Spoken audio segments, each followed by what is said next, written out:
ये क्वेश्चन जो आपके पास फोरनून का है वो हम डिस्कस कर रहे हैं आपके पास, ठीक है, जो आपके पास बीएमसी से रिलेटेड है। तो क्वेश्चन क्या कह रहा है हम उससे पहले पढ़ लेते हैं इसको। Gypsum added in the cement due to, तो पहला जो आपके पास ऑप्शन है वो क्या कह रहा है, enhancing the strength, increasing workability, heat of hydration and prevent the quick setting time. तो बेटा इसका जो आपके पास आंसर होगा वो आपके पास आंसर क्या होगा, डी होगा, क्योंकि जो जिप्सम का पर्पस होता है वो आप सभी को पता है कि जिप्सम आपके पास क्या करता है, सेटिंग टाइम को बढ़ाता है, वो भी कौन सा, इनिशियल वाला। तो मतलब इनिशियल सेटिंग टाइम को बढ़ा रहा है, तो मतलब ये आपके पास यहाँ पे क्विक सेटिंग को क्या होगा, रोक रहा होगा, ठीक है। तो आपके पास अब नेक्स्ट क्वेश्चन के ऊपर आते हैं। जो हमारा क्वेश्चन है वो रिलेट करता है आपके पास डिजाइन ऑफ फिशरली स्ट्रक्चर से, जो कि सेंट्रिक कनेक्शन होता है जिसे हम ब्रैकेट कनेक्शन भी कहते हैं। अगेन आपके पास कॉलम से कोई एक प्लेट अटैच होगी जो आपके पास जहां पे लोड लग रहा है 60 किलो न्यूटन का, जिसका सेंटर से डिस्टेंस कितना है आपके पास 100 मीटर है। 6 बोल्ट लग रहे हैं और हर बोल्ट के बीच के जो वर्टिकल डिस्टेंस है, ठीक है, वो कितना है आपके पास 30 mm, और जो आपके पास सेंटर से जो बोल्ट की डिस्टेंस है वो कितना है 40 mm है, ओके। और कह रहा है क्या है कि find the resultant force on the bolt R is, मतलब जो ये आर बोल्ट है यहां पर हमें फोर्स निकालना है कि आपके पास रिजल्टेंट फोर्स यहां पे कितना होगा। तो आप सभी को रिजल्टेंट फोर्स निकालने के लिए जो फॉर्मूला रहता है वो आपके पास ये रहता है इसेंट्रिक के लिए, अंडर रूट F1 का स्क्वायर प्लस में F2 का square plus 2F1 F2 cos theta. यहाँ पे जो आपके पास F1 होता है, यहाँ पे जो आपके पास F1 होता है ये आपके पास क्या रहता है, ठीक है, जो आपके पास F1 है वो आपके पास क्या होगा, ठीक है। देखिए आपके पास ये रहा रिजल्टेंट फोर्स का फॉर्मूला, और जो आपके पास F1 है वो आपके पास क्या होता है, टोटल लोड अपॉन में number of bolt. Total load कितना है 60 किलो न्यूटन डिवाइड बाय 6, तो कितना निकल के आ गया 10 किलो न्यूटन का लोड निकल के आ गया। और जो आपके पास F2 रहता है उसका फॉर्मूला होता है P into E into R divide by summation of R का स्क्वायर। तो लोड 60 है, इसेंट्रिसिटी 100, एंड जो आपके पास आर डिस्टेंस होता है, ये आर आपके पास क्या होता है, ये डिस्टेंस होती है CG से, ये वाली जो डिस्टेंस है, तो कितना दे रखा है 40 दे रखा है, ठीक है। तो आपके पास ये 40 हो गया, और ये आर स्क्वायर क्या है आपके पास यहाँ पर, ये आपके पास क्या रहता है, फॉर एग्जांपल कि आपके पास अगर 6 बोल्ट है, अगर आपके पास 6 बोल्ट है तो इसका जो आपके पास सेंटर होगा वो क्या होगा यहाँ से, ओके। तो ये आपको जो डिस्टेंस दे रखी है वो क्वेश्चन में दे रखी है 40, ये जो डिस्टेंस दे रखी है वो कितना दे रखा है आपको 30। तो यहां से अगर आप ये डिस्टेंस निकालते हैं r, तो बेटा वो कितना निकल के आएगा 50 आएगा। तो यहां के लिए भी 50 हो गया, यहां के लिए भी 50 हो गया, यहां के लिए 50, और ये कितने का है आपके, ये तो 50 हो गया, और ये कितने का है आपके पास 40 का। इसी कारण से हमने यहाँ पर क्या कर दिया, हमने यहाँ पे 4 इंटू 50 का स्क्वायर कर दिया आपके पास आउटर बोल्ट के लिए, और जो साइड में है उसके लिए 2 इंटू 40 का स्क्वायर। तो यहाँ से वैल्यू आपके पास जब इसको सोल्व करोगे तो वैल्यू आपके पास जो निकल के आने वाला है वो आएगा 200 डिवाइड बाय 11 किलो न्यूटन। तो इन वैल्यू को आपके पास जो रिजल्टेंट फोर्स का फॉर्मूला है आपके पास अंडर रूट F1 का स्क्वायर प्लस में F2 का square divide by plus 2F1 F2 cos theta. आपके पास यहाँ पे जो फोर्स आ रहा है, ठीक है, यहाँ पे आपके पास फॉर एग्जांपल अगर हम बात करें कि आपके पास यहाँ पे कितने बोल्ट है, आपके पास 6 बोल्ट है, कितने बोल्ट है आपके पास 6। तो जो फोर्स का डायरेक्शन है डायरेक्ट वाला वो आपके पास कहाँ पे जा रहा है, डाउनवर्ड के अंदर जा रहा है, ओके। और जो आपके पास F2 वाला फोर्स है वो सेंटर से आपके पास ये क्या है R है, तो F2 कहाँ पे जाएगा यहाँ पर। अगर यहाँ देखेंगे तो F2 कहाँ पे जाएगा यहाँ पर। इन दोनों के जो बीच का एंगल होता है वो आपके पास क्या होता है थीटा। तो दोनों फोर्स के बीच में मतलब आपके पास F1 और F2 के बीच में जो एंगल बन रहा है वो कितना बन रहा है 0, और कोस थीटा 0 के लिए वैल्यू कितना हो जाता है 1 हो जाता है।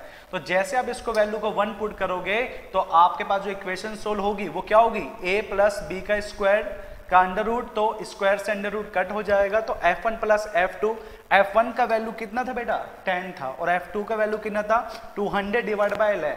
जो आप इसको सोल्व करोगे तो वैल्यू निकल के आएगा 28.2 kilo Newton. Again last year की तरह ही जो पास्ट ईयर के क्वेश्चन थे उनकी हेल्प से ये क्वेश्चन भी इजीली से हो सकता है। ओनली हमें सिर्फ पास्ट क्वेश्चन अगर करे होंगे तो उन स्टूडेंट का ये क्वेश्चन 100% ठीक होगा, अदरवाइज यही बात होगा कि ये क्वेश्चन आप भी गलत करके आएंगे, ठीक है। तो चलिए नेक्स्ट क्वेश्चन की तरफ मिलते हैं फिर। और जो नेक्स्ट क्वेश्चन हम डिस्कस कर रहे हैं आपके पास गेट के फोरनून वाले पेपर को, जो आपके पास आरसीसी रिलेटेड है, जो कि प्री स्ट्रेसिंग वाला पार्ट होता है, ठीक है। प्री स्ट्रेसिंग आरसीसी के अंदर जो प्री स्ट्रेसिंग वाला पार्ट है उसके अंदर डिस्कस कर रहे हैं। तो ये कोई बीम दे रखी है जहां पे लोड लग रहा है आपके पास 5 किलो न्यूटन का, जो कि डिस्टेंस Q से जो डिस्टेंस है वो कितना है 1.5 है। और ये आपके पास इस बीम का क्रॉस सेक्शन है, और क्रॉस सेक्शन में यहाँ पर आपके पास प्री स्ट्रेसिंग कर रखी है, ठीक है। और जो प्री स्ट्रेसिंग कर रखी है वो कितने आपके पास फोर्स का कर रखा है, 50 किलो न्यूटन फोर्स का प्री स्ट्रेसिंग कर रखा है, ठीक है। मेंशन कर रखा है यहाँ पे क्वेश्चन के अंदर 50 किलो न्यूटन का प्री स्ट्रेसिंग फोर्स लग रहा है, जो टॉप से कितना है 50। तो आप सभी को पता है कि जो इसका न्यूट्रल एक्सिस जा रहा है वो 300 है, तो कितना हो जाएगा 150। और अगर ये टॉप से 50 पर है तो ये जो सेंटर का जो डिस्टेंस होगा वो आपके पास कितना हो जाएगा, आपके पास 100 mm हो जाएगा, ठीक है। और कह रहा है कि आपको स्ट्रेस बताना है कहाँ पर, at the end of Q, मतलब इसके ऊपर आपको स्ट्रेस बताना है। तो आपको पता होगा कि जब भी आपके पास जो टेंडेंस रहता है, आपके पास जो प्री स्ट्रेसिंग बार होता है वो सेंटर से जब आपके पास दूर जाता है, जब सेंटर से आपके पास दूर जाता है तो उसके लिए जो फॉर्मूला आप यूज करते हैं, उसके लिए स्ट्रेस निकालने के लिए जो फॉर्मूला आप यूज करते हैं वो आपके पास कुछ इस तरीके से रहता है। P/A जो आपके पास किस कारण से आता है, ये आता है आपके पास प्री स्ट्रेसिंग फोर्स के कारण से। और ये जो आपके पास है वो आपके पास आता है किस कारण से, जो कि सेंटर से कितना दूर लग रहा है, मतलब इस सेंट्रिसिटी के कारण से ये आपके पास स्ट्रेस जनरेट होता है। और ये आपके पास जनरेट हो रहा है ड्यू टू लोडिंग के कारण से, मतलब कि डेड लोड और लाइव लोड के कारण से जो मोमेंट जनरेट होता है, ठीक है। तो क्वेश्चन में आगे क्या कहना चाह रहा है कि determine the stress at the end Q पर हमें स्ट्रेस बताना है। तो आपके पास सबसे पहले हम यहाँ पे क्या करेंगे, सबसे पहले हम यहाँ पे डेड लोड को कैलकुलेट करेंगे। तो डेड लोड निकालने का आपके पास जो फॉर्मूला रहेगा वो आपके क्या होगा, यूनिट वेट इनटू वॉल्यूम। आपके पास जो आरसीसी मेंबर है, यहाँ पर पेस्टेस मेंबर है, इसका जो वेट कितना है 25 है यूनिट वेट। और जो इसका आपके पास विड्थ है वो कितना था, आपके पास विड्थ आपके पास कितना है 200 और डेप्थ कितना है 300। तो यहाँ पे 0.2 इंटू 0.3 कर दिए, यूनिट चेंज करके मीटर में, 1 मीटर के लिए निकाल रहे हैं तो 1.5 किलो न्यूटन पर मीटर आ गया। जो बेंडिंग मोमेंट होगा वो आपके पास डेड लोड के कारण से और लाइव लोड जो 5 लग रहा था दोनों के कारण से Q पर निकाल रहे हैं।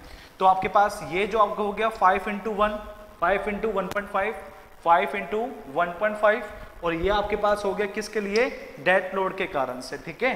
तो ये आपके पास किस कारण से हो गया, डेड लोड के कारण से। W इंटू लेंथ इंटू आपके पास L/2।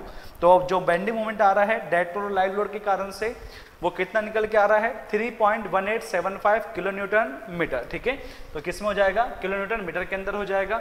और अब हम इसके कारण से अगर आपके पास यहाँ पर स्ट्रेस निकाल रहे हैं, यहाँ पर अगर आपके पास स्ट्रेस निकाले P/A के कारण से, तो वैल्यू कितना आ रहा है, P फोर्स कितना लग रहा है आपके पास प्री स्ट्रेसिंग 50 इंटू 10⁻³ और क्रॉस सेक्शन एरिया कितना है 200 इंटू 300 0.833 न्यूटन पर mm स्क्वायर।